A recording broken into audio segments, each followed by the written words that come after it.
नमस्कार दोस्तों, मैं लोग स्वागत करता हूं। दोस्तों, जो लोग ये कहते हैं कि मोदी जी महिलाओं के लिए बहुत काम करते हैं या बीजेपी सरकार महिलाओं के अधिकारों के लिए बहुत काम करती है, उनकी सुरक्षा के लिए बहुत काम करती है, उनके सम्मान के लिए बहुत काम करती है, तो दोस्तों मैं उनकी इस बात से असहमत हूँ दोस्तों। और मेरी इस असहमति का बहुत सारे उदाहरण है, मैं बहुत सारे उदाहरण दे सकता हूँ और आपको मैं ताजा एक उदाहरण देता हूँ दोस्तों।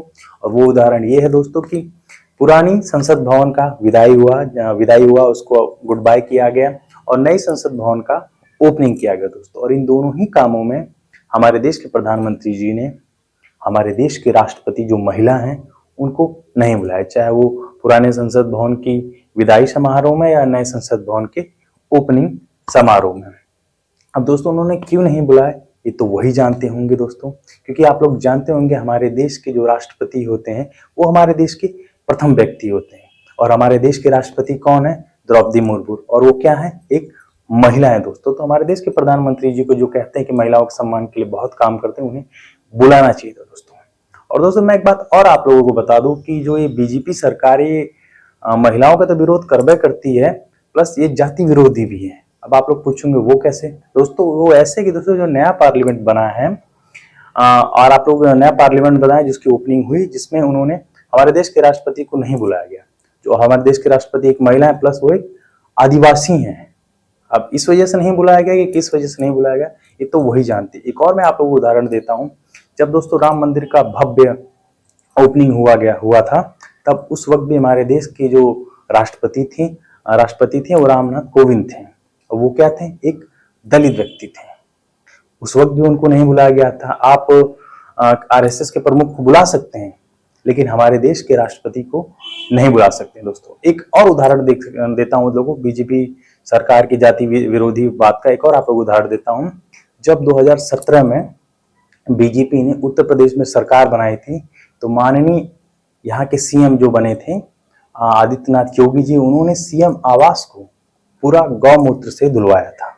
अब उन्होंने क्यों धुलवाया आप लोग खुद सोच सकते हैं, क्योंकि अखिलेश यादव जो यूपी के पूर्व सीएम थे वो एक पिछड़े वर्ग से आते हैं, ओबीसी समाज के व्यक्ति हैं। अब इस वजह से धुलाया गया था कि किस वजह से धुलाया था आप लोग खुद समझ सकते हैं दोस्तों। काफी सारे उदाहरण आपको देखने को मिलेंगे जो बीजेपी गवर्नमेंट ने महिलाओं का तो विरोध किया, प्लस जाति विरोधी भी काम किए हैं दोस्तों। हाँ, मैं लोगों एक बात आप लोगों को जरूर बता सकता हूँ कि हाँ, वो महिलाओं का उस वक्त जरूर सम्मान करते हैं, या उस वक्त उन महिलाओं का ज्यादा सम्मान करते हैं जो इनकी चाटुकारिता करती रहती हैं या इनके पक्ष में बोलती हैं। चाहे हमारे देश की गोदी मीडिया कह लीजिए या फिर चाहे हमारे देश के कुछ ऐसे अभिनेता अभिनेत्रियों की बात कर लीजिए जो उनकी चाटुकारिता करते हैं। और कुछ तो ऐसे अभिनेता लोग हैं, अभिनेत्रियां लोग हैं जो कहती हैं कि 2014 से पहले देश आजाद ही नहीं था, आजादी तो 2014 के बाद ही मिली है। तो उन लोगों की क्या ही बात करें दोस्तों। हमारे देश के सूचना प्रसारण मंत्री अनुराग ठाकुर ने जब ये नया पार्लियामेंट की जब ओपनिंग हुई, उसमें उन्होंने काफी सारे लोगों को मिठाई खिलाई। चाहे वो कंगना रनावत जो बीजेपी की एकदम एक भक्त हैं, ईशा गुप्ता, उनको भी उन्होंने मतलब काफी सारी महिलाओं को उन्होंने मिठाई खिलाई। तो क्या दोस्तों उनका इतना हक नहीं बनता था या उनकी इतनी जिम्मेदारी नहीं बनती थी कि हमारे देश के राष्ट्रपति जो एक महिला है उनको आप मिठाई खिला दें या उनको बुलाया जाए? वहां पे नहीं बुलाया दोस्तों। ये लोग दोस्तों दिन भर अपनी तुलना कांग्रेस से करते हैं, कांग्रेस के कामों से करते रहते हैं, लेकिन जब तुलना सही में करने के बात आ जाए तो वहां ये लोग पीछे हट जाते हैं। मैं आपको एक वाक्य बताता हूं दोस्तों। 6 दिसंबर 1959 का, उस वक्त हमारे देश के प्रधानमंत्री थे जवाहरलाल नेहरू जी, और उन्होंने एक दलित महिला को बुला के पंछी डैम जो झारखंड में उसकी ओपनिंग कराई थी। सोचिए आज के 60-65 साल पहले जब एक दलित महिला से डैम की ओपनिंग करा सकते हैं लोग, बहुत सारी कामों करवा सकते हैं, तो आप इस समय जो 75 साल देश को आजाद को हो गए हैं, जहां पर कास्टिज्म की आज की डेट में खत्म करना चाहती है हर सरकार, लेकिन खत्म कोई नहीं करती है, वहां पे जब हमारे देश की एक आदिवासी समाज की महिला जो एक राष्ट्रपति हैं उनको बुलाने का प्रधानमंत्री जी आपके पास एकदम समय नहीं मिला। आपने सबको बुलाया, लेकिन जो हमारे देश के जो प्रथम व्यक्ति जाते हैं आपने उनको नहीं मिला, प्लस एक वो महिला भी हैं।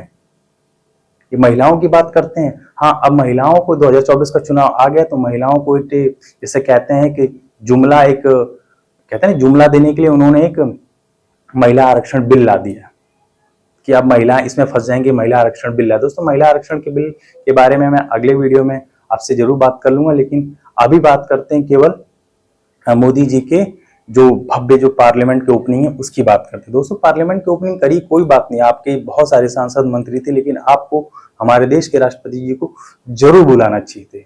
ये कहते हैं कि हम दलितों का बहुत सम्मान करते हैं, पिछड़ों का बहुत सम्मान करते हैं, आदिवासी का भी सम्मान करते हैं, और ये कहते हैं कि हमने तो आदिवासी समाज के लोग को हमने राष्ट्रपति बना दिया, दलित समाज के लोग को हमने राष्ट्रपति बना दिया। लेकिन मेरे हिसाब से ये लोग अपने हिसाब से इन्हें इस्तेमाल करते हैं। जब इनकी जरूरत पड़ती है तब वहां इस्तेमाल करते हैं, लेकिन जहां जरूरत नहीं पड़ती है वहां पे इन्हें दूर हटा दिया जाता है, हटा देते हैं लोग। ये लोग ऐसी मानसिकता के लोग हैं, दोहरी मानसिकता के लोग हैं लोग।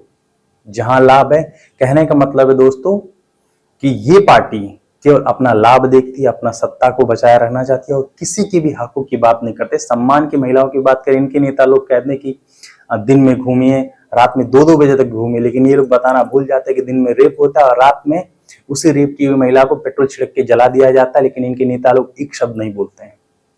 ये पार्टी के लोग हैं, ये महिलाओं की सम्मान और सुरक्षा की बात करते हैं ये लोग। और जब भी देखिए तो इस सरकार में जितना महिलाओं का अपमान हो रहा है उसकी क्या ही बात करें दोस्तों। तो चलिए दोस्तों, बस छोटी सी इंफॉर्मेशन देनी थी कि जो ये पार्टी जो महिलाओं के लिए बहुत लंबी लंबी बात करती है, हमारे देश के जो राष्ट्रपति उनका सम्मान तो कर ही नहीं पा रहे हैं, और दोस्तों किसका सम्मान करेंगे आप लोग सोच लीजिए खुद। तो चलिए दोस्तों, आज के वीडियो यहीं तक का था। वीडियो को पसंद आया तो लाइक करिएगा, शेयर करिएगा, कमेंट करिएगा, चैनल को भाई प्लीज सब्सक्राइब करो। तब तक के लिए टाटा, गुड बाय, जय हिंद।